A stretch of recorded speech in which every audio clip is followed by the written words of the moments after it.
Dan benar saja, saat ia membuka pintu dapur, ada sosok berbadan besar dengan rambut hitam panjang, matanya merah besar melotot dan giginya yang runcing, serta lidah yang menjulur ke tanah, juga bau busuk yang sangat menyengat, berdiri di depan Roni.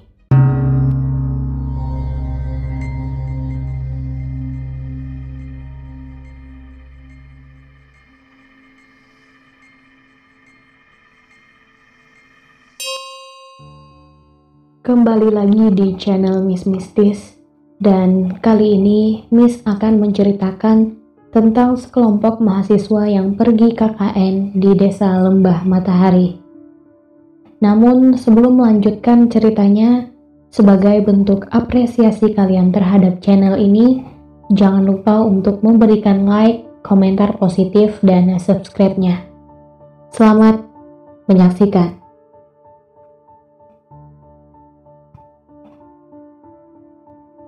Kelompok 113 itu dibimbing oleh seorang dosen bernama Pak Rahmat, yang setiap kelompoknya terdiri dari 5 orang laki-laki dan 5 orang perempuan.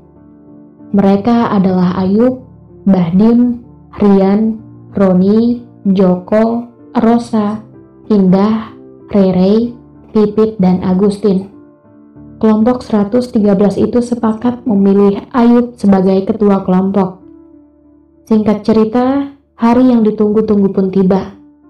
Mereka berangkat pada malam hari dengan menggunakan transportasi bus dan tiba di kecamatan setelah selesai subuh. Perjalanan kelompok 113 dan kelompok yang lain ini dari kecamatan ke desa memakan waktu kurang lebih 2 jam. Kemudian dari desa mereka kembali dipisah. Kelompok Ayub bersama rombongan terus melaju melewati 2 gunung, dan di gunung kedua itu mereka berhenti sebab elf yang mereka tumpangi tidak bisa masuk lagi ke lokasi. Perjalanan dari desa ke dusun juga lumayan jauh, sekitar 1 jam, dan setelah gunung terakhir mereka disambut oleh penduduk dan kepala dusun. Dari gunung ini mereka melewati sungai besar, dan sebelum masuk dusun mereka melewati satu pemakaman keramat dengan pohon beringin yang sangat besar dan terlihat angker. Setelah itu mereka tiba dan singgah di rumah kepala dusun yang sering disebut Pak Jatmiko. Setelah selesai berkenalan, mereka diantar menuju posko, tempat yang sudah jauh-jauh hari disediakan. Rumah tua tersebut berdinding papan kayu jati. "Langsung masuk saja mas, mbak. Ini rumah saya sendiri. Rumahnya memang sudah lama. Sudah tidak ditempati hampir 10 tahun. Tapi kemarin sudah saya bersihkan. Tenang saja, aman rumahnya," ujar Pak Jatmiko. Rumah tersebut terdiri dari 2 ruang kamar tidur dan 1 ruang dapur, dan kamar mandi yang terpisah dari ruang utama. Kamar mandi itu terbuat dari tembok dan tanpa atap. Di depan kamar mandi ada sebuah sumur tua yang dipenuhi lumut hijau. "Mohon maaf Pak, kamar mandinya memang seperti ini?" tanya Rosa dengan suara pelan. "Iya Mbak, maklum di kampung," jawab Pak Jatmiko. Sebelum pulang ke rumahnya, Pak Jatmiko berpesan kepada Ayub dan teman-temannya untuk menjaga sikap dan jangan macam-macam karena mereka semua tinggal dalam satu rumah. Setelah Pak Jatmiko pulang, mereka melakukan meeting kecil di ruang tamu. "Heh, Yub, kamu ngerasa gak sih hawanya di rumah ini tuh gak enak?" kata Roni. "Kamu ngomong apa lagi sih, Ron?" jawab Ayub. "Beneran. Di belakang ada banyak sosok hitam, dan di kamar depan itu ada nenek tua yang wajahnya serem." "Ah, apaan sih Ron? Jangan nakut-nakutin kita kata Rosa. "Aku gak nakut-nakutin Ros, ini beneran. Apalagi di sumur belakang, ada kepalanya. Ih." Setelah mengakhiri meeting dan mengunci pintu, mereka pun pergi untuk beristirahat. Ayub yang baru saja ingin menutup mata, tiba-tiba mendengar seperti ada suara tapak kaki melangkah samar-samar mendekat di luar posko. Suara itu seperti suara seseorang yang melangkah menggunakan sendal kayu atau terompah. Langkah itu mondar-mandir di samping rumah, persis di samping Ayub. Ayub menoleh ke arah Bahdim yang di sebelahnya, namun tidak ada respon. Akhirnya Ayub membiarkan suara itu hilang dengan sendirinya. Keesokan harinya, Ayub dan teman-temannya berencana untuk silaturahmi ke rumah penduduk. Bu Ratmi mendapat amanah dari Pak Jatmiko untuk menyuruh Ayub dan teman-temannya untuk ke rumah Abah.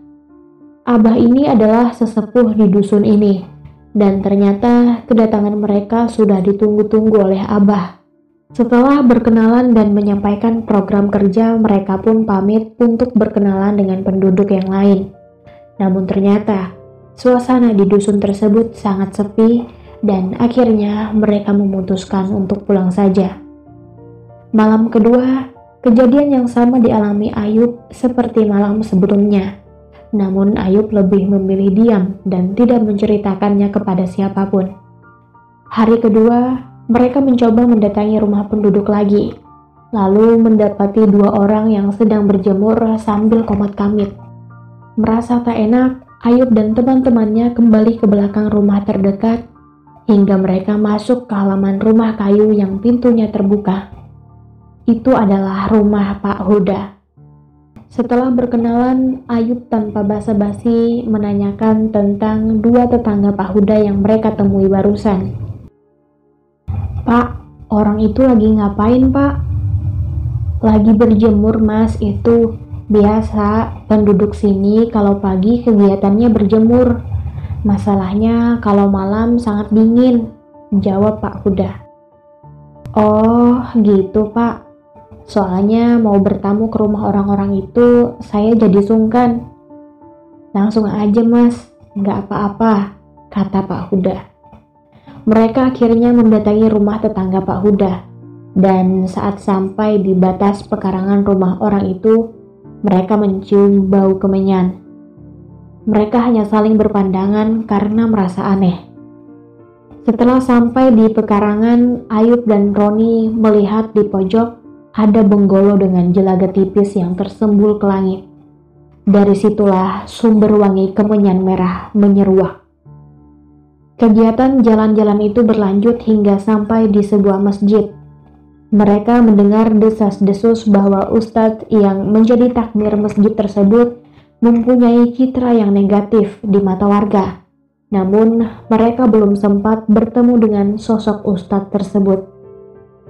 Hingga akhirnya, mereka melanjutkan perjalanan dan sampai di satu jalan masuk ke sebuah hutan larangan. Hutan tersebut diberi pagar kawat dan nampak begitu seram.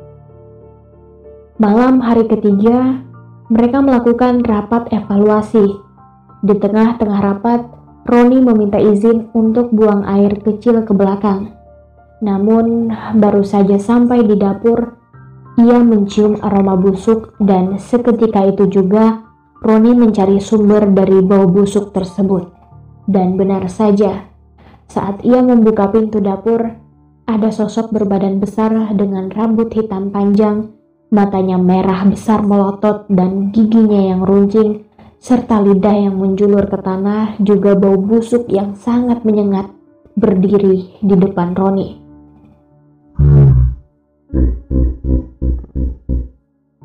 Sapa suara berat dan tawa sosok itu sambil melayang-layang di depan pintu. Seketika itu, Roni langsung membanting pintu dapur sekencang-kencangnya dan berbalik lari ke arah depan. "Asu!" Ayub dan teman-temannya kaget mendengar teriakan Roni dan mereka terdiam. "Kamu kenapa, Ron?" tanya Bahdim. "Di belakang ada setan. Aku takut," kata Roni sambil terbata-bata. "Makanya jangan sering nangkut-nangkutin orang kamu," ledek Joko. "Aku serius, Jok.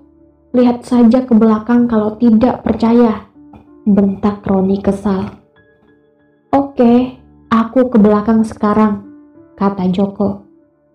Ia pun segera pergi ke dapur dan tidak menemukan apapun. Yang ada hanya samar-samar cahaya api dari obor yang menancap di sumur. Mana Ron? Gak ada apa-apa. Kamu bohong kan? Atau memang kamu sendiri yang ditakuti sama penghuni dusun sini? Karena kamu sering cerita yang aneh, ucap Joko geram. Kali ini aku serius, Jok.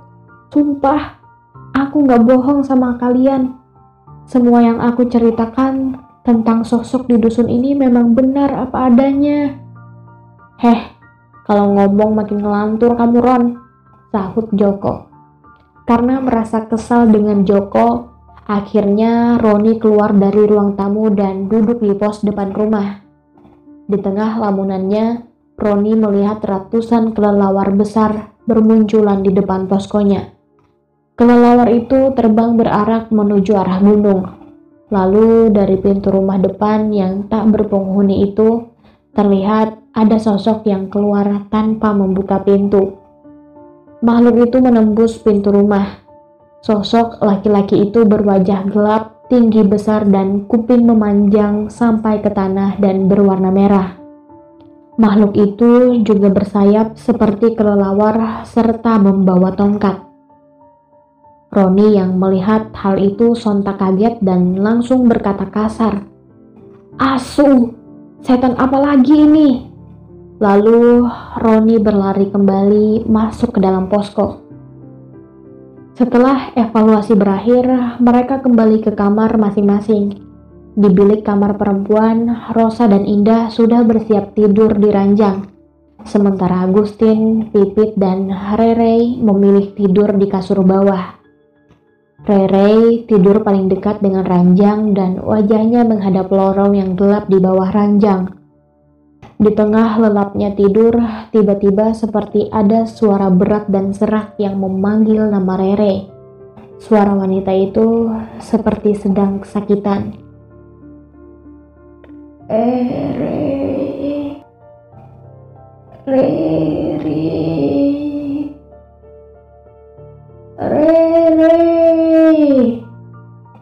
Suara bisikan itu berubah menjadi teriakan yang kencang. Rere yang awalnya setengah sadar, kemudian terbangun dengan spontan. Dengan cepat ia mengucap astagfirullah berulang-ulang sambil matanya mencari sumber suara. Bulu kuduk Rere berdiri ketika melihat ke arah lorong bawah ranjang. Di sampingnya ada kepala nenek tua berambut gimbal. Matanya putih menatap tajam dan giginya hitam kekuningan. Ya Allah! Rere berteriak pelan dan ia langsung melompat ke atas ranjang berdesakan di antara Indah dan Rosa. "Kamu ngapain sih, Rey?" tanya Indah setengah sadar. Namun Rere hanya diam dan menyelimuti seluruh tubuhnya dengan selimut. Karena merasa tidak nyaman berdesakan, Indah pun segera pindah tidur ke bawah bersama Agustin dan Pipit. Subuh pun tiba. Roni yang ingin mengisi bak mandi ternyata melihat bahwa baknya sudah penuh. Sementara Ayub terlihat bergumam sendirian tidak jelas. Melihat pekerjaannya sudah dibereskan oleh Ayub, Roni pun segera mencuci muka, kemudian bergabung dengan Ayub sambil ngopi. Ayub menceritakan bahwa sosok-sosok yang diceritakan oleh Roni memang benar adanya. Namun Ayub lebih memilih untuk diam dan tidak ingin membuat anggotanya ketakutan. Miss Mistis akan kembali lagi di cerita selanjutnya. Jangan lupa untuk tinggalkan jejak dengan mensubscribe, like, dan share video ini. Terima kasih.